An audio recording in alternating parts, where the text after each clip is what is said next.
salatullahi wassalam ala man uhiyal Qur'an.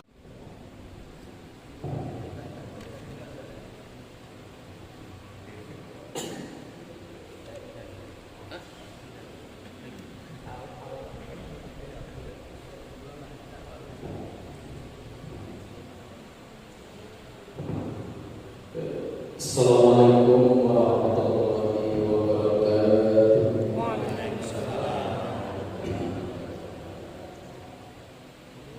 Bismillahirrahmanirrahim.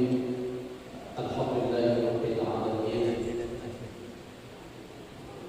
Wassalatu wassalamu ala asyrofil anbiya'i wal mursalin wa ala alihi wa sahbihi wasallam ajma'in. Assalamualaikum.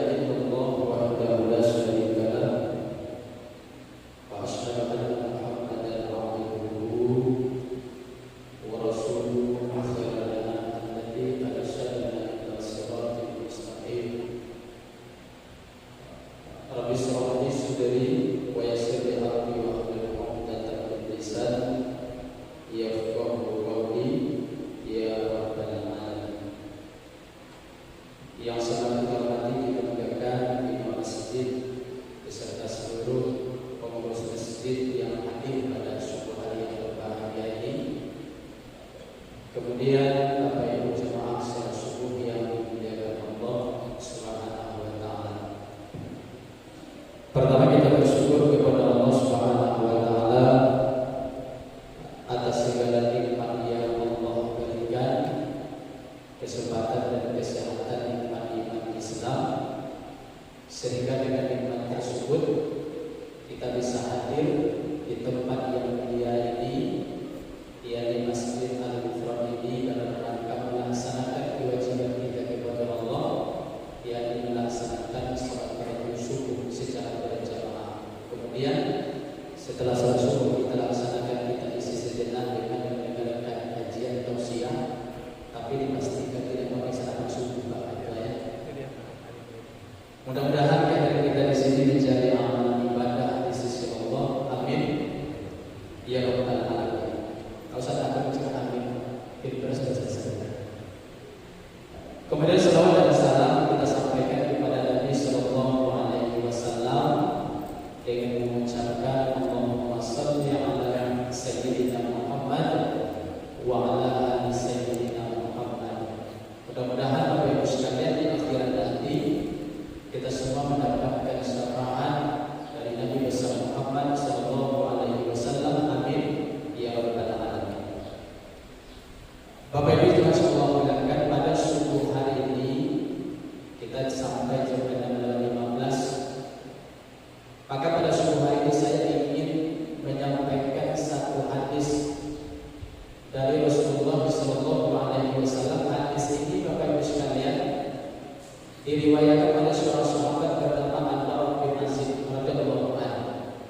Jadi Al-Bara ini bercerita, kata beliau, kharajna ma'an Nabi sallallahu alaihi wasallam, kata Al-Bara. Suatu hari, kata Al-Bara, kami keluar bersama Rasulullah menuju sebuah tempat namanya Baqi.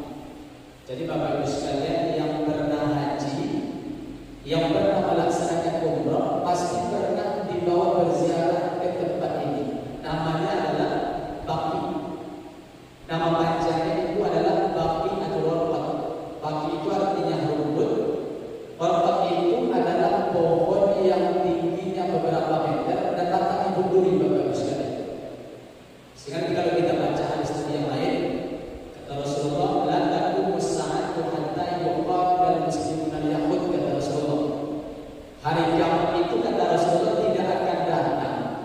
Dia tidak akan datang, kata Rasulullah, sampai menjelang hari kiamat itu datang, akan terjadi peperangan antara orang Islam dan orang Yahudi. Itu kata Rasulullah. Jadi dunia ini tidak akan kiamat sampai, kata Rasulullah, akan terjadi peperangan antara kita dengan orang-orang Yahudi. Lalu ajar di mana, Ustaz? Kata Rasulullah dalam hadis ini, wa yahtabi al-yahudiyyu min wara'il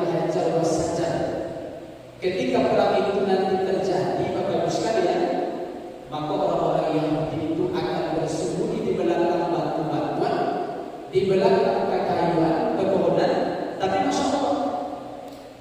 Apa kata Ratu? Ya Muslim, ya Abdullah, hazal qalbi Yahudi. Di belakang aku ada orang Yahudi. Uqtulhu, kata pohon sawit di sana Bapak sekalian. Bisa ngomong ketika itu. Jadi kata pohon sawit di sana, ya Muslim, ya Abdullah, hazal qalbi Yahudi. Di belakangku ada orang-orang Yahudi. Uqtulhu, bunuh mereka, kata pohon sawit.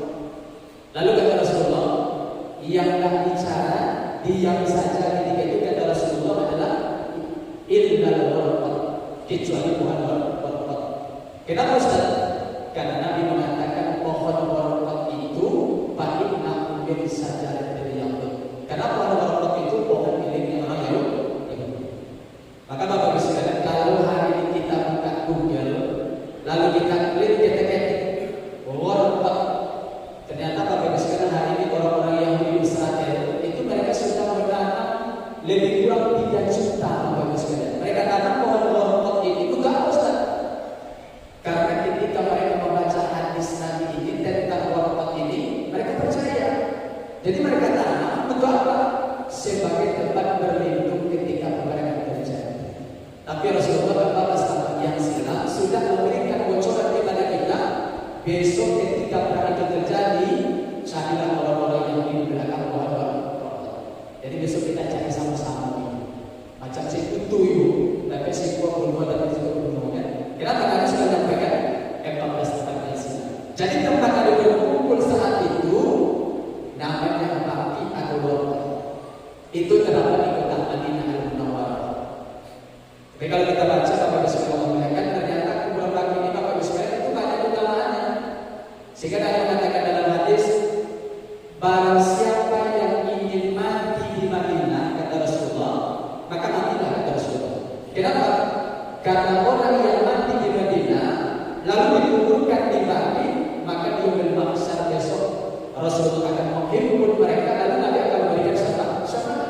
Jadi salah satu keutamaan kota Madinah itu, ketika ada orang mati di situ dikuburkan di Baqi, maka mereka mendapatkan syafaat khusus dari Muhammad SAW. Maka saya katakan kepada jemaah, kalau Bapak Ibu punya HP, punya duit, lalu segera datang ibadah haji Bapak Ibu sekalian. Tapi kalau datang sekarang informasinya baru berangkat 2045 itu, baru bisa berangkat. Kalau tidak bisa haji Ustaz, umroh. Kalau umroh insya Allah daftar hari ini bisa berangkat insya Allah 2 bulan yang akan datang. Lalu Bapak Ibu berangkat ketika sampai besok di Madinah, kita kaitkan dengan hadis Nabi ini, sampai di Madinah, kata para ulama kita tidak salah kita berdoa. Apa doa Ustaz? Ya Allah, matikan aku di Madinah ya Allah. Jadi kita mati di Madinah itu. Kenapa Ustaz? Kalau mati di Madinah dapat syafaat daripada mati di Jumat pun pahala mati di Madinah. Mati di Madinah, mati di Badar, mati dapat syafaat. Bahkan Allah bilang, Rasulullah menjelang akhir kehidupannya Nabi berziarah di makam Baqi, lalu Nabi mendoakan orang-orang yang dikuburkan di Baqi.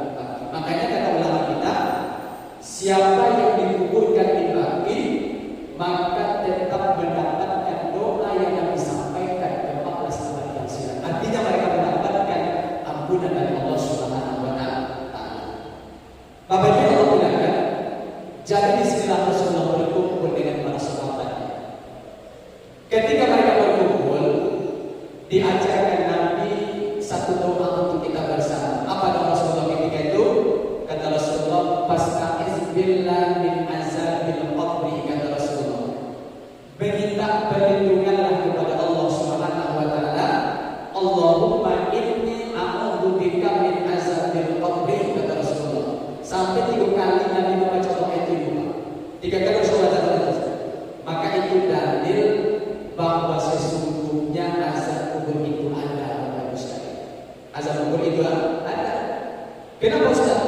Karena ternyata ada hari ini orang Islam, dia gelarnya sudah profesor, tapi tidak yakin kepada azab kubur. Kenapa? Karena kata mereka hadis-hadis yang bercerita tentang azab kubur itu katanya hadisnya ahad. Oleh karena itu, kalau mereka tidak yakin kepada hadis dari Muhammad, maka bacakan Al-Quran. Mana ketika Allah menceritakan dalam Al-Quran tentang azab yang diberikan oleh Allah kepada Fir'aun. Apa kata Allah Ta'ala? Kata Allah, "An-naru yu'raduna 'alaiha ghuduwwan wa 'ashiyyan." Kata Allah. Ternyata Bapak Ibu sekalian, kata Al-Quran, setiap pagi, setiap sore Allah Subhanahu wa Ta'ala memperlihatkan kepada Fir'aun dan para pasukan-pasukan yang dahulu kala itu ada neraka, ditengokkan kepada Fir'aun. Nanti itu bukti kalau azab kubur itu ada dia. Setiap pagi sore kan itu kan DP yang Allah mulakan. Ya sesungguhnya besok setelah dia melewati di awal kiamat, baru dia masuk ke dalam neraka yang sesungguhnya. Oleh karena itu hadis ini menjelaskan kepada kita bahwasanya azab kubur itu betul ada. Kalau seandainya ada azab kubur, mana mungkin Nabi mengajarkan doa kepada kita sebelum kita salat, kan ada doanya. Innaka Hamidum Majid. Allahumma inni a'udzu bika min azabi jahannam wa min azabil qabri wa min fitnatil mahya wal mamat wa min syarri fitnatil masiihid dajjal. Itu empat yang Nabi minta kepada kita sebelum salat. Empat diminta terhindar kita dari azab jahannam, dari azab kubur, fitnah hidup dan mati, kemudian dari fitnah dajjal laknatullah alaihi ajma'in. Itu bukti kalau azab kubur itu ada. Bahkan dalam hadis ini Nabi mengajarkan fastabidillah min adabil qabri. Bapak Ibu Allah bilang, setelah Nabi mengajarkan doa ini, disitulah Nabi berucap kepada sahabatnya. Apa kata Rasulullah? Innal abdal mu'mina idza kana bil qitami minad dunya wa iqbali minal akhirah, kata Rasulullah. Jadi kata Nabi, Bapak Ibu sekalian, besok ketika orang mukmin itu meninggal dunia, kata Rasulullah dalam hadis ini, meninggal dunia, maka turunlah kepada dia itu ada kelompok malaikat, kata Rasulullah. Jadi pemahaman kita selama ini yang cabut nyawa itu adalah Israfil saja, itu kurang tepat Bapak Ibu sekalian. Tapi ternyata ada kelompok malaikat yang akan datang kepada kita menjelang roh kita dicabut. Mereka turun, kemudian mereka akan duduk. Apa yang mereka bawa Ustaz? Yang mereka bawa cuma dua benda, Bapak Ibu sekalian. Pertama kata Nabi, yang mereka bawa adalah hadun. Hadun itu parfum yang didatangkan dari surga. Ini ceritanya kalau yang mau meninggal itu adalah orang yang beriman kepada Allah Subhanahu wa Ta'ala. Yang kedua yang mereka bawa adalah kain kafan. Kain kafan yang juga didatangkan dari surga. Mereka turun, lalu mereka duduk. Tak lama kemudian Bapak Allah muliakan, datanglah malaikat Israfil. Dia duduk pada bagian atas kepala kita, kemudian diucapkan ke telinga calon jenazah ini. Apa kata malaikat Israfil? Ya ayyuhan nafsut thayyibah, kata malaikat Israfil, hai jiwa yang baik, ukhruj ila maghfiratin minallahi wa ridwan. Itu kata malaikat Israfil, hai jiwa yang baik, ukhruj, keluar engkau dari jasadmu kepada ampunan dan ridha Allah Subhanahu wa Ta'ala. Nah, kalau ini orang beriman. Tapi kalau seandainya yang mati ini orang kafir atau barangkali orang di Islam tapi tidak pernah melaksanakan ketaatan kepada Allah Ta'ala, apa ucapan malaikat? Ya ayyuhan nafsul khabithah, kata malaikat, hai jiwa yang buruk, ukhruj ila samatin minallahi wa ghadab, keluarlah engkau dari jasadmu kepada kemarahan dan kemurahan Allah Subhanahu wa Ta'ala. Kalau yang mau mati adalah orang yang kafir, tapi insyaallah jamaah yang hadir di subuh ini, insyaallah kita akan beriman kepada Allah. Nanti menjelang kematian kita dibisikkan oleh malaikat, insyaallah. Ya ayyuhan nafsut thayyibah, kata malaikat, hai jiwa yang baik, ukhruj ila maghfiratin minallahi wa ridwan, keluarlah engkau dari jasadmu kepada ampunan dan ridha Allah Subhanahu wa Ta'ala. Itu kata malaikat. Lalu apa kata Rasulullah? Batakhriju tasilu kama tasabbatul fisik, kata Rasulullah. Maka orang beriman itu, Bapak Ibu sekalian, dia akan keluar dari jasadnya seperti air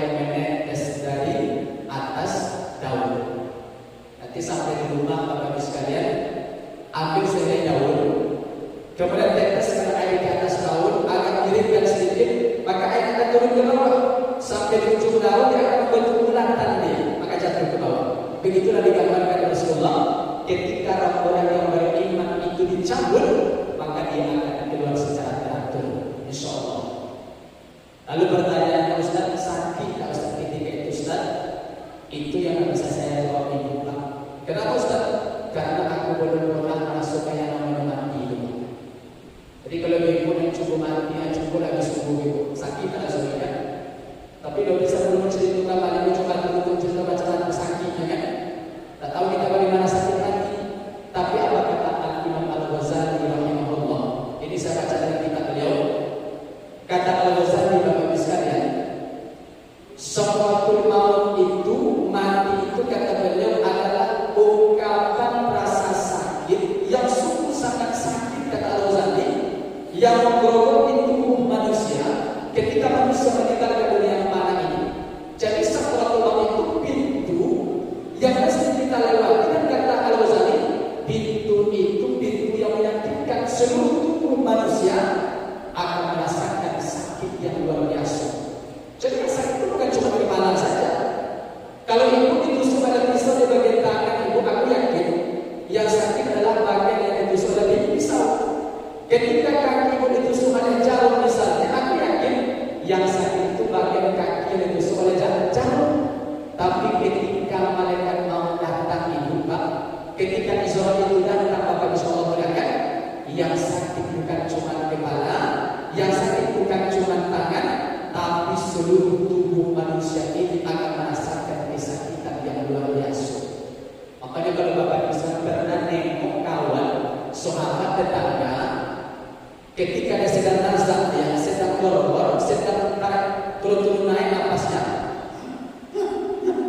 perlu Bapak ketahui saat itu sesungguhnya dia ingin meminta tolong kepada orang-orang di sampingnya, kepada suaminya kalau yang meninggal itu adalah istrinya, kepada istrinya kalau yang meninggal adalah suaminya, kepada anak-anaknya, kepada kawan-kawan di sampingnya.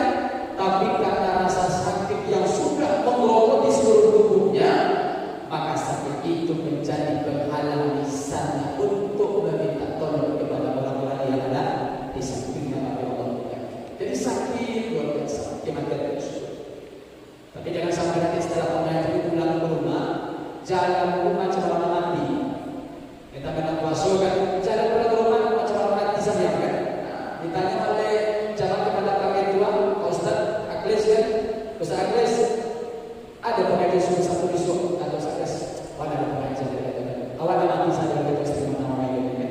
Jadi begitu maksudnya, aku sampaikan suruh ini bahwasanya kehidupan kita ada akan berakhir. Silakan kita beraktivitas, silakan kita mencari rezeki Allah Subhanahu wa taala, tapi kan pada akhirnya kita pasti akan menuju Allah Subhanahu wa taala. Dan umur kita Allah muliakan, umur kita ini kalau umur umat Nabi Adam itu hampir 900 tahun, tapi sudah berakhir. Umur umat Nabi Idris itu hampir 1000 tahun, tapi sudah berakhir. Tapi umur umat Islam ini kata Rasulullah, umur umat Nabi Muhammad berapa lama Ustaz? Kata Rasulullah, akmaru ummati ma baina sittina ila sab'in. Kata Rasulullah, umur kita ini, umur jamaah al-mufrad ini, kata Rasulullah, hanya berkisar antara 60 sampai 70 tahun saja. Bahkan di hadis saya katakan, wa aqallu ma yajuzu zalik, dan sedikit orang yang bisa sampai pada usia tersebut. Ya, jadi 60 ketika kita lihat sejarah, Nabi Muhammad meninggal usia 63 tahun. Abu Bakar As-Siddiq meninggal juga pada usia 63 tahun. Umar bin Khattab, Utsman bin Affan itu meninggal usia 63 tahun. Jadi memang berkisar antara 60 sampai 70 tahun. Itu mereka meninggal. Jadi 63 tahun. Jadi kalau standar umur kita yang ada di suku ini 63 tahun, umur Rasulullah. Jadi kalau ada jamaah yang ada di suku ini berusia 62 tahun 11 bulan 29 hari, mungkin sudah sembuh minggu tadi. Tapi saya berdoa kepada Allah, kita berdoa semuanya. Allahumma tawil umurana, ya Allah panjang umur kami Allah. Ya, Allahumma tawil umurana wassahi ajsadana, sehatkan badan kami ya Allah. Ya, wa nawwir qulubana, terangkan hati kami ya wa hasin aqalana, perbaiki amal ibadah kami kepada Engkau ya Allah. Jadi minta panjang umur kepada Allah tapi baik amalnya. Karena memang kata Rasulullah, orang yang baik itu panjang umurnya, baik amal ibadahnya. Yang buruk itu apa Ustaz? Umurnya panjang, amalnya jelek. Jadi yang elok itu panjang umurnya, elok amal ibadahnya kepada Allah. Ini kadang-kadang umur sudah 60 tahun, umur sudah 70 tahun, tapi bapak ini masih bergabung dengan komunitas namanya Portugal. Kau Portugal kan? Bersatu orang tua gatal. Padahal sudah 60 tahun, masih bergabung dengan Portugal tadi. Oleh karena itu, panjang umur baik ibadah kita kepada Allah Subhanahu wa Ta'ala. Bapak Ibu mengatakan, nah itu kata Allah tadi, mati itu sesuatu yang menyakitkan. Lalu timbul pertanyaan, Ustaz, ada jamaah masjid Al-Qur'an ini Ustaz meninggal habis maghrib. Kami baru bisa bertakziah habis isya.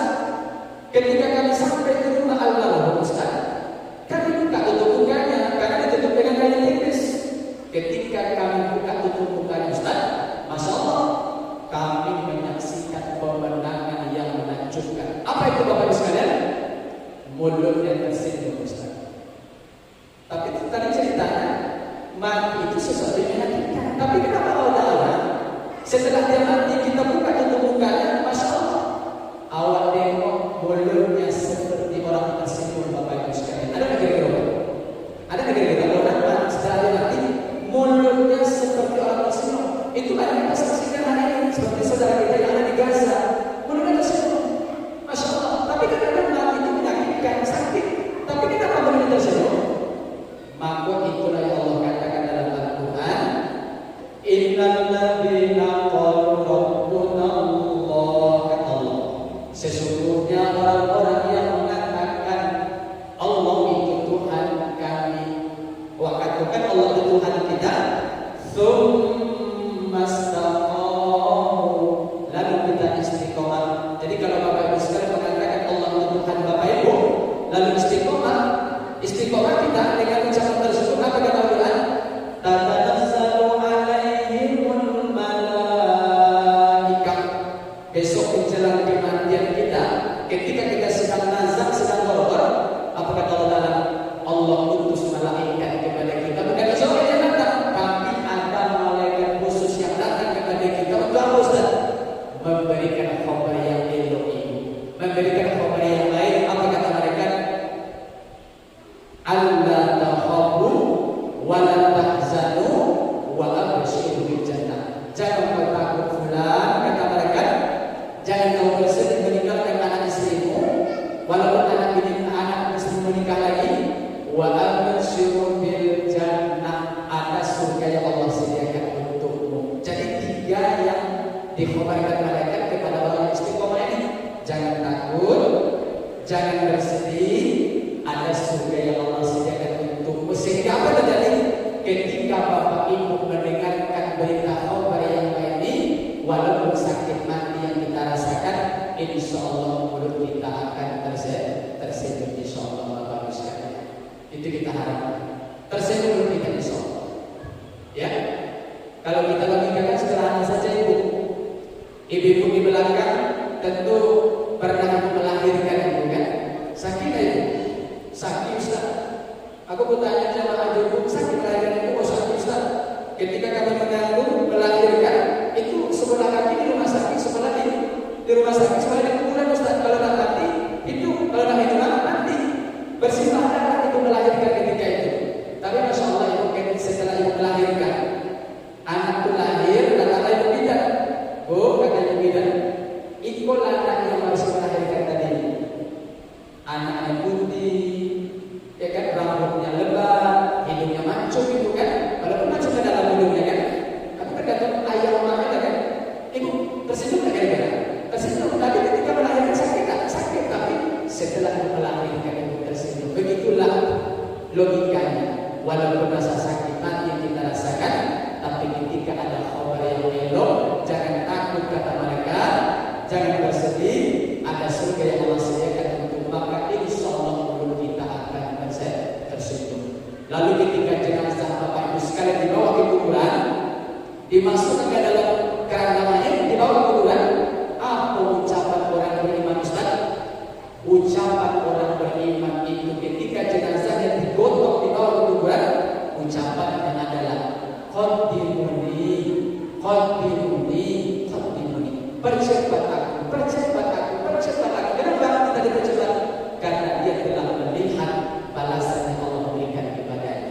Tapi kalau orang jahat atau orang kafir yang mati ketika jenazah dibawa ke kuburan, ucapan yang berbalik terbalik.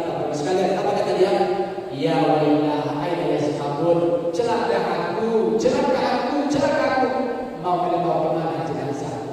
Lalu kata Rasulullah, saat itu semua makhluk mendengarkan ucapan jenazah tersebut, ini lagi bisa dikatakan kecuali manusia. Kenapa Ustaz? Karena kalau waktu mendengarkan ucapan mayat tadi, kata Nabi kita akan bisa Bapak sekalian. Sehingga itu tidak diperdengarkan oleh Allah Subhanahu wa taala kepada kita. Bapak dia Allah mudahkan, oleh karena itu mudah-mudahan kita yang hadir subuh ini besok ketika roh kita dicabut oleh malaikat Israil, maka kita mati dalam kondisi tersenyum insyaallah. Artinya kalau tersenyum itu salah satu ciri-ciri orang yang matinya husnul khatimah. Mulut tersenyum itu ciri-ciri orang husnul khatimah.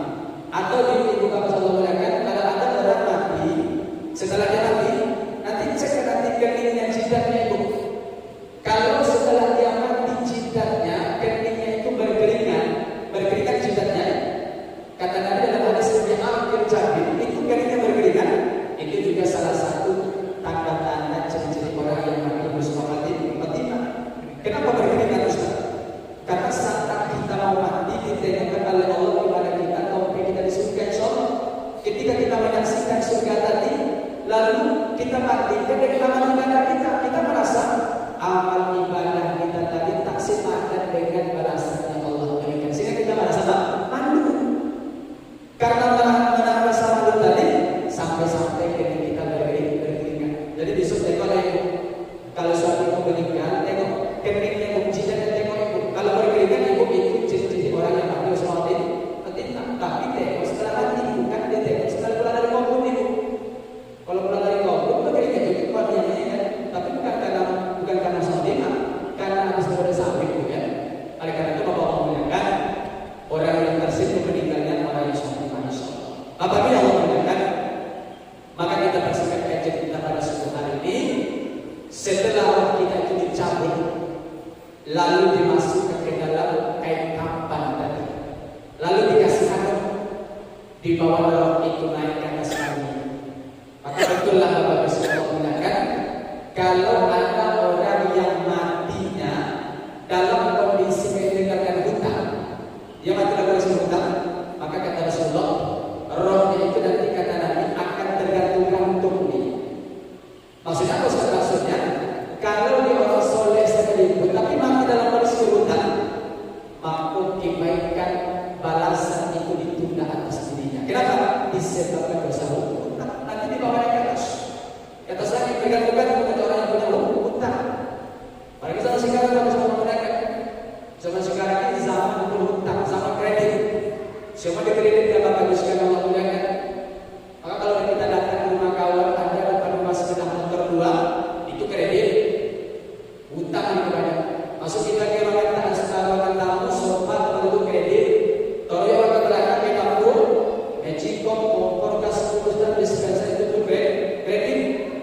Sampai-sampai Bapak Ibu sekalian Allah muliakan katanya pintu rumah paling belakang ibu, pintu rumah yang paling belakang ketika ditutup bunyi kredit. Bapak Ibu Allah muliakan. Kredit ya? Apa salah Ustaz? Tidak salah. Tapi bisa dicatat dia. Dicatat hutang itu Allah muliakan. Jangan sampai kita mati dalam kondisi berhutang. Karena orang yang berhutang mati dalam kondisi berhutang, tidak ada yang bertanggung jawabnya. Itu nanti akan tergantung dia. Apa yang Allah muliakan? Lalu ketika roh tersebut sampai ke langit yang pertama, terbuka pintu langit yang pertama. Sampailah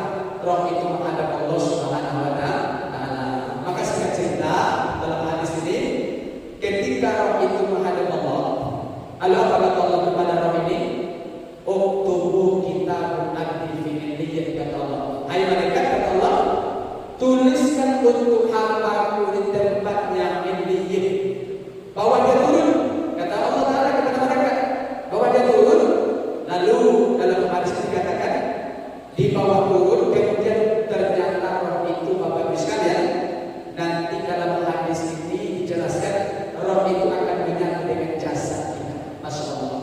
Itu dalam hadis benar dia. Maka saat disatukan itulah kepada Allah mudahkan datanglah malaikat munkar dan nakir. Bapak Ibu akan ditanya soal itu, ya. Bapak Ibu akan ditanya soal itu. Apa soalnya Ustaz? Soalnya Bapak Ibu bisa cari di internet. Apa soal malaikat munkar dan nakir? Kadang-kadang ada jamaah Ustaz Imam tolong catatkan sebelum Ustaz pulang di rumah. Tolong catatkan apa soal malaikat munkar dan nakir Ustaz. Mak bisa kami hafal Ustaz di malam Ustaz. Tak perlu dihafal itu. Yang penting ibu banyak datang ke masjid, bapak masih datang melakukan ibadah, banyak sedekah, melakukan kebaikan, insya Allah besok ketika sampai dalam barzah, insya Allah kita bisa bijak insya Allah. Datang malaikat Israel, malaikat munkar dan nakir kita ditanya nanti. Ya, makanya salah satu orang yang tidak dapat soal pertanyaan, ini saya kasih bocoran.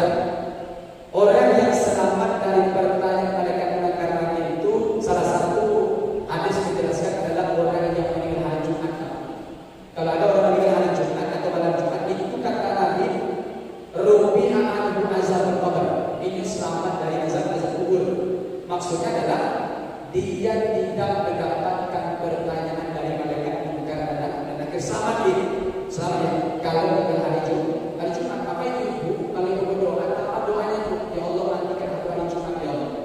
Kalau bisa cuma kepada bukan Nabi. Dah usah, ajarkan kepada Allah.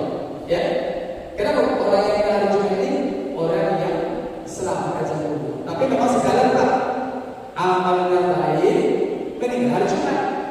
Ini tak kadang-kadang kita aja kan membaca Al-Quran, Pak. Ya kita membaca Al-Quran berjamaah. Ikut kajian.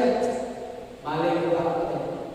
Aku suruh aku minta apa? Aku kalau bisa mati hari Jumat Pak. Itu minta apa? Ya, kalau tidak kenal amal tidak. Jadi harus jalan ya Allah. Oleh karena itu, apa yang Allah mudahkan ketika Bapak bisa ditanya pada malaikat, maka ketika kita bisa menjawab, man rabbuka, kata malaikat, siapa Tuhanmu? Kita jawab Allahu Rabbi. Tuhan adalah Allah Subhanahu wa taala. Tapi kan yang menjawab ketika itu bukanlah seperti kita sekarang, yang menjawab adalah jiwa yang sudah kita isi dengan amal ibadah kepada Allah Subhanahu wa taala. Kalau sekarang Bapak Ibu ditanya bisa, siapa Tuhanmu? Allahu Rabbi. Bisa kita jawab, tapi ketika dalam barzah yang menjawab adalah jiwa yang sudah kita isi dengan amal ibadah kepada Allah Subhanahu wa taala. Oleh karena itu Bapak Ibu mengatakan, ketika kita bisa menjawab, maka terdengarlah suara dari langit. Allah mengatakan, betullah amal ucap oleh hambaku, maka terangi kuburnya, luaskan kuburnya, kemudian dihadkan kembali di surga nanti. Maka Bapak Ibu mengatakan, azab alam kubur merupakan alam yang sangat menakutkan.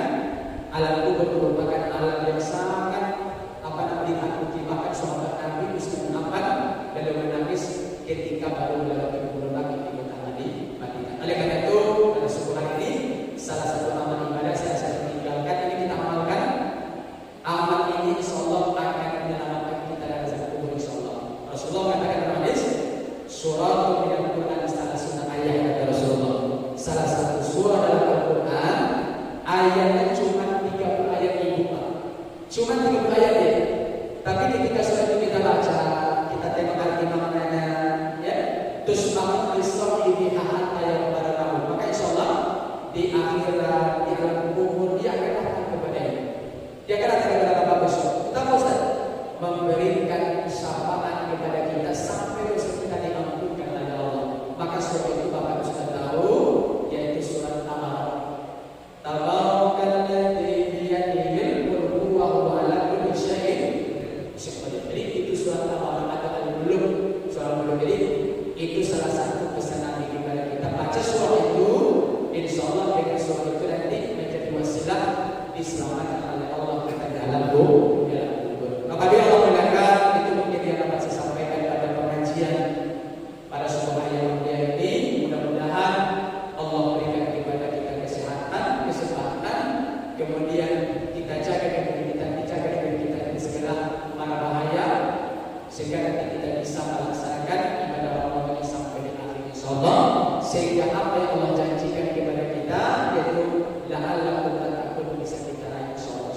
Jadi kan saya sampaikan, saya minta maaf barangkali ada kata-kata yang berkenan atau barangkali yang tidak berkenan dalam penyampaian. Kepada Allah saya minta ampun. Kepada Bapak sekalian saya mohon diberikan yang sebesar-besarnya.